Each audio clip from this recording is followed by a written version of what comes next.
Two people, same salary, same dream car, same bank. This one drives off paying the sticker price. This one pays thousands more for the exact same car.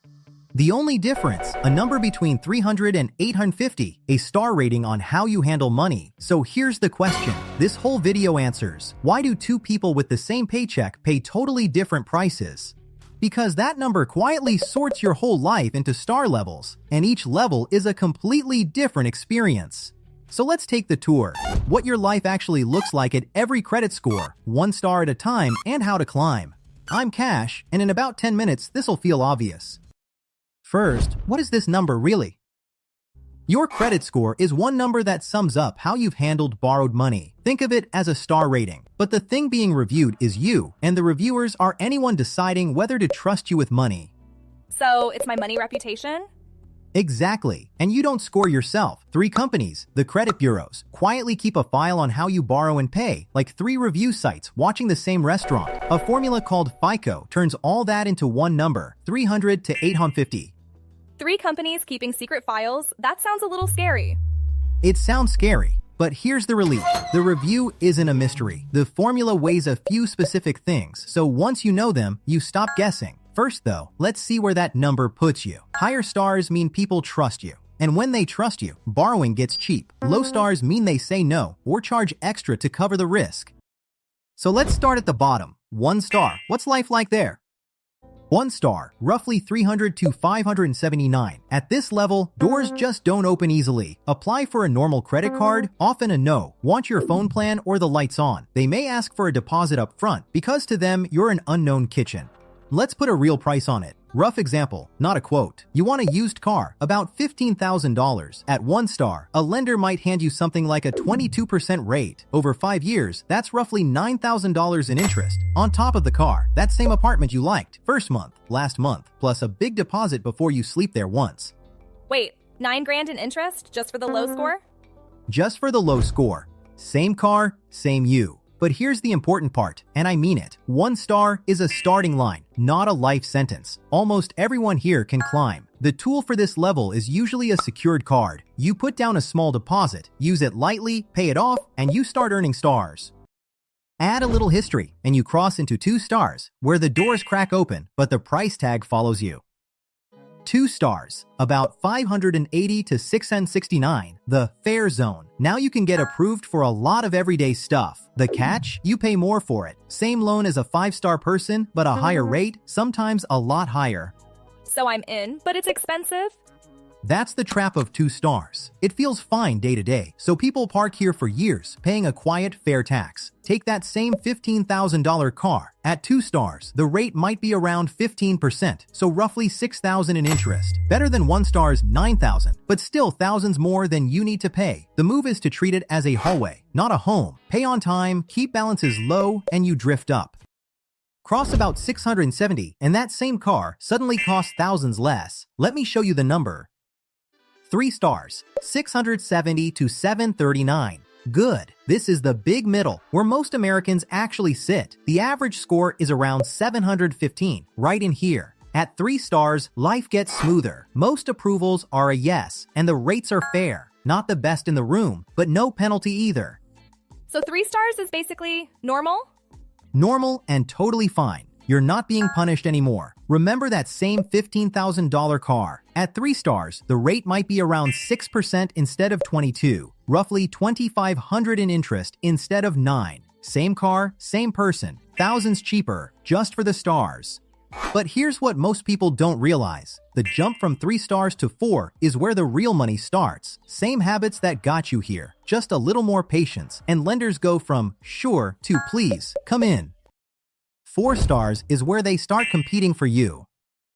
4 stars, 740 to 799. Very good. Now the tables turn. Instead of you hoping for a yes, lenders start pitching to you. Better rates, better cards, pre-approved offers in the mail, and on a big loan it's real money. On a mortgage, the gap between 3 stars and 4 can quietly save you something like $40,000 over the life of the loan. Rough example, but that's the kind of chunk we're talking about. Same paycheck as a 2 star. And now they're chasing me? They're chasing you. At 4 stars, you've proven you're a reliable kitchen, so they want your business, and they'll lower the price to get it. Same paycheck as that 2-star, completely different set of prices. One more level up, and it's the red carpet. So what's life like at the very top? 5 stars. 5 stars, 800 and up. Exceptional. And here's the myth I want to kill. This is not some rare club for the rich. It's roughly 1 in 5 people, and they got here with boring habits, not big paychecks. So it's not about being rich? Not at all. That's the whole point. At 5 stars, you get the best rates on the menu, near automatic approvals, and lenders competing to hand you money at the lowest price. That same $15,000 car, now the rate might be around 4%. Roughly $1,500 in interest. Remember 1 star? $9,000. Same car, same paycheck. 6 times less, just for the stars. 6 times less for the exact same car? Same car. So the real question was never, are you rich enough? It's, how do you climb? And that's next. Meet the elevator, the 5 things that move you between stars. Your star level isn't luck. It's built from 5 things, and 2 of them do most of the work. Number 1, the giant. Do you pay on time? Payment history is about 35% of your whole score, more than a third. It's a restaurant that always honors its reservations. Show up, pay what you owe, when you owe it. Boring, and it's the most powerful move you've got. One payment slipping past 30 days late can leave a mark for years. So the simplest safety net here is autopay. Set it for at least the minimum, ideally the full balance, so one busy week never costs you a star. Number 2, and it's the fastest lever, how much of your limit you're using. This is about 30% of the score. Picture your credit limit as your kitchen seats. Cram every seat full of debt you haven't paid off, and the kitchen's overloaded. Orders back up, service is a mess. You look stretched thin, leave plenty of seats open, under about 30% full, and everything flows. So a $1,000 card, stay under $300?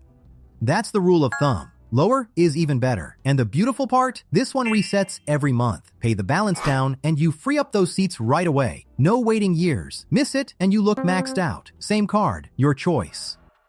The last 3 are smaller, but one punishes you for closing a card you never even use. 3. How long you've been doing this? About 15%. A kitchen that's been reliable for 10 years just feels safer than one that opened last week.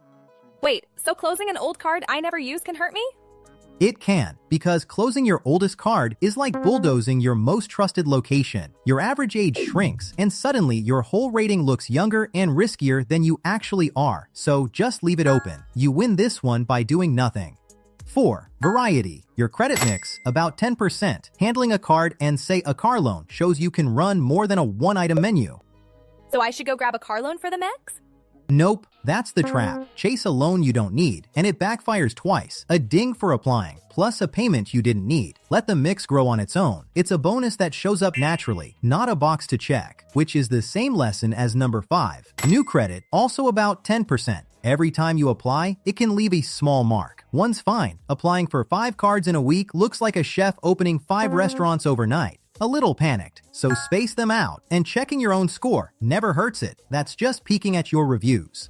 Now the payoff. Remember our 2 people. Meet Maya, 4 stars, and Dan, 2 stars. Same job, same salary, same $30,000 car loan. Maya's rate is low, so she pays a little extra. Dan's fair tax rate is way higher, so over the loan he pays thousands more for the identical car. Same salary and Dan just pays more?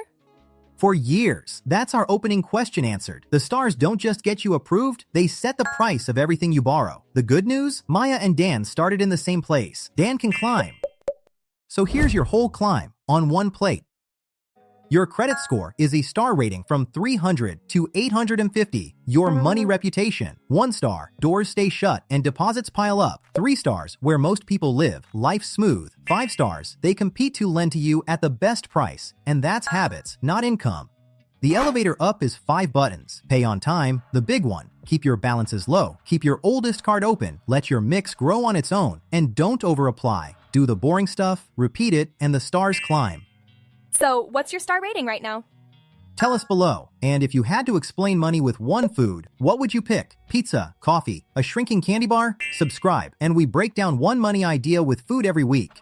Education only, not financial advice. Do your own research. See you next week. Thanks so much for watching. Thanks, everyone. If something finally clicked, tap subscribe, and I'll see you in the next one.